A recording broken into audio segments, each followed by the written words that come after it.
कबीर परेशान होकर थोड़ा आगे बढ़ता है। तभी उसकी नजर एक बड़ी हवेली पर पड़ती है, जहाँ बाहर बैठा एक सेठ फूलमती नाम की लड़की पर बुरी तरह चिल्ला रहा था। अरे तुम्हें कितनी बार कहा है कि मैं जो कहूँ वही किया करो, फिर भी तुम इतनी बड़ी गलती कैसे कर सकती हो, हैं? मुझे माफ कर दीजिए सेठ जी, अगली बार से ऐसी गलती नहीं होगी। ध्यान रहे, ये पूरा गांव मेरे रुतबे से चलता है, तुम्हें मेरी बात माननी ही होगी। इस बार तो तुम्हें माफ कर रहा हूं, पर अगली बार नहीं करूंगा। जाओ, जाकर वो काम करो जो मैंने कहा है, चलो जाओ। सेठ वहाँ से चला जाता है और फूलमती वहीं बैठकर फूट फूट कर रोने लगती है। कबीर दूर खड़ा ये सब देख रहा था। मैंने तो कोई अपराध नहीं किया, फिर ये सजा मुझे क्यों मिल रही है? लेकिन मेरे दुख कभी खत्म ही नहीं होते। बाप रे, ये सेठ तो बड़ा गुस्सैल किस्म का है। बताओ भला, इस बेचारी को कितना परेशान कर रहा है। ओहो, और देखो तो ये लड़की दिखने में कितनी भूखी प्यासी लग रही है। ऐसा लग रहा है जैसे इसे कई दिनों से ढंग से भोजन तक नहीं मिला। मुझे पहले इस गांव का पूरा सच जानना होगा, आखिरकार माजरा क्या है। तभी फूलमती वहाँ से एक मिट्टी का घड़ा लेकर निकलती है और गांव की चौपाल से गुजरती है। गांव वाले उसे देखते ही ताने मारने लगते हैं।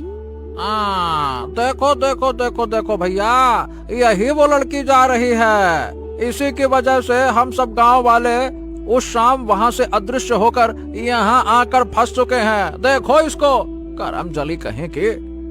हाँ, बिल्कुल ठीक कह रहे हो भैया, यही वो लड़की है जिसकी वजह से हम लोग ना चाहते हुए भी इस अदृश्य गांव में कैद हो चुके हैं। अरे जीवन नरक बना दिया है इसने, हाँ नहीं तो। फूलमती चुपचाप सिर झुकाए ताने सुनती हुई वहाँ से निकल जाती है। कबीर ये सब सुनकर दंग रह जाता है और उसके पीछे जाता है। सुनो, कौन हो तुम? और तुम्हें देखकर सभी गांव वाले इस तरह से क्यों बोल रहे हैं? और वो सेठ कौन था? क्या हुआ, देख क्या रही हो? तुम मुझे बताओ ना, मैं तुम्हारी मदद कर सकता हूँ। मैं देख सकता हूँ कि तुम बहुत बड़ी मुसीबत में हो। बताओ ना, क्या बात है? तुम यहाँ से चले जाओ, वरना यहाँ से कभी नहीं निकल पाओगे। यहाँ जो भी आया वो कभी वापस नहीं लौटा। नहीं नहीं नहीं नहीं, तुम दर्द में हो, मैं तुम्हें यहाँ इस हाल में छोड़कर कहीं नहीं जाऊंगा। तुम मुझे पूरी बात बताओ। अरे अरे सुनो, अरे ए ए ए सुनो। फूलमती कुछ नहीं कहती और रोते हुए आगे बढ़ जाती है। कबीर उलझन में आगे बढ़ता है। तभी उसे एक पेड़ पर बैठा उल्लू दिखाई देता है, जो उसे ही देख रहा था। आखिर तू यहाँ आ ही गया कबीर। मैं कब से तुम्हारा इंतजार कर रहा था कि तुम कब आओगे और मुझे और इन सब को यहाँ से आजाद कराओगे। क्या? अरे तुम उल्लू होकर बोल कैसे रहे हो? और तुम्हें कैसे पता कि मैं यहाँ आऊंगा और ये सबको आजाद कराने की बात? अरे आखिरकार ये सब कुछ हो क्या रहा है भाई? इन सब के साथ मैं भी इस जगह में कैद हो गया हूँ। हमें यहाँ से बाहर निकालो कबीर। अरे पर मुझे तो यहाँ का सच ही नहीं पता है कि ये क्या हो रहा है, ये क्यों कैद हुए हैं। तो मैं तुम सबको यहाँ से निकालूंगा कैसे? ठीक है, सुनो। जब मैं इस दुनिया में आया था तो मेरे पास इतनी शक्ति थी कि मैंने यहाँ का पूरा सच पता कर लिया था। ये कहानी साल भर पहले की है, जब ये अदृश्य गांव कभी एक बहुत ही खुशहाल गांव हुआ करता था।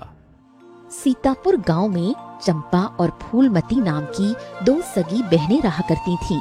फूलमती अपनी छोटी बहन चंपा से बहुत प्रेम करती थी। एक दिन फूलमती घने जंगल में सुंदर सुंदर फूल तोड़ रही थी। तभी गांव का रसूखदार सेठ रघुनाथ वहां से गुजरता है और उसकी नजर फूलमती पर पड़ती है। अरे वाह वाह वाह वाह वाह वाह, इन फूलों के बीच में ये फूल जैसी लड़की। अरे हाय, इतनी खूबसूरती तो मैंने जीवन में पहली बार देखी है। अब तो मैं इसी से विवाह करूंगा।